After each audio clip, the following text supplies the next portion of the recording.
chilled, the butter is firm again. And so we're gonna roll it out. So we're just gonna take some flour, put it all over our work area.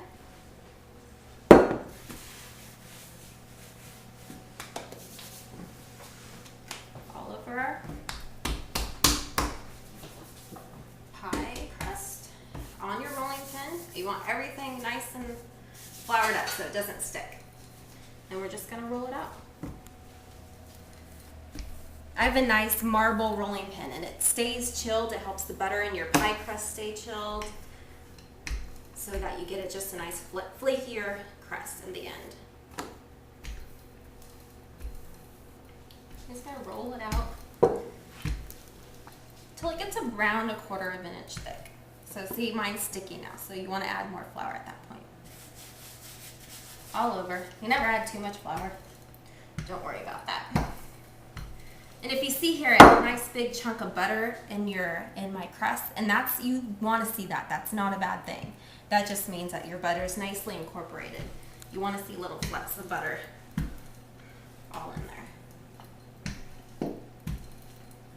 So then if you want to see if you have it rolled out far enough, you stick your pie pan right over top, and you can see that it'll fit. So what we're going to do now, put a little bit more flour. And what I like to do is just roll it back up on itself. A little more flour. That way it won't stick. So now we have it in quarters. You take it, stick it in your pie pan, and then roll it. Then you just want to kind of pull up the sides so that you get it down in the bottom. So kind of lift it up and tuck it in. Kind of push it in. If you have a little spot that's a little lower, just push it in and make it work and make it fit.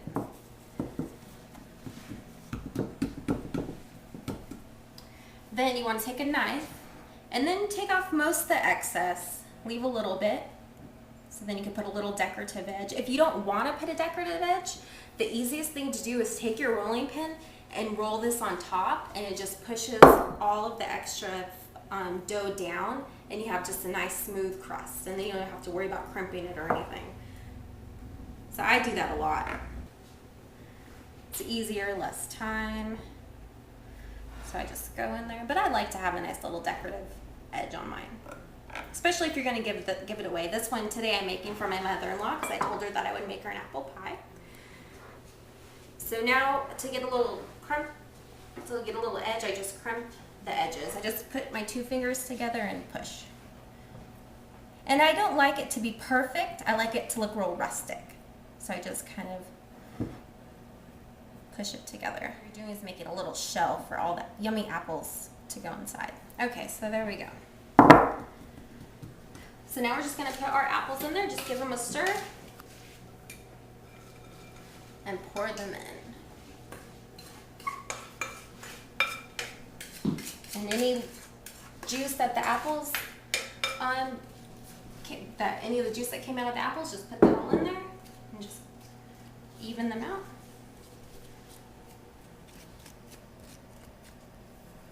Now you're going to take a tablespoon of butter.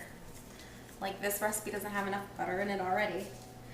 We're going to take 1 tablespoon and just make little pinches off of it and dot it around and just put little pieces of butter all over. This is going to melt down into the pie and make this really yummy sauce at the bottom and all over the apples. So there, that's good. Wipe my hands off. Now for our crumb topping, we're just going to put it right on top. And then just spread it out. You just want an even layer all over. Oh, this is smelling so good. I know it's going to taste good. Can't wait to eat it. Okay. And so we already have our oven preheated at 350 degrees. And so we're going to bake this now for 50 minutes.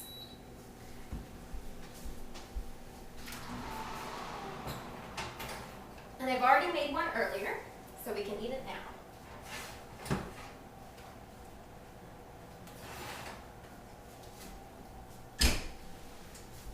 And this is what it looks like when it comes out. Nice and golden brown and bubbling. Oh, it just smells so good.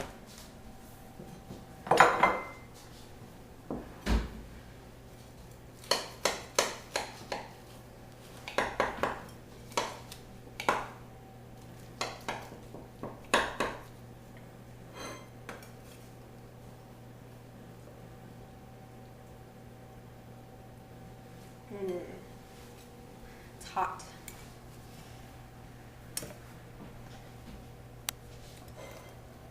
Now we get to taste it.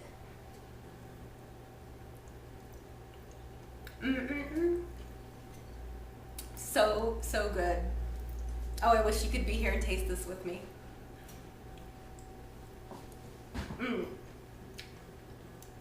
And that crumb topping is so crisp and sugary and buttery, and oh, you're gonna love this. You have to try it.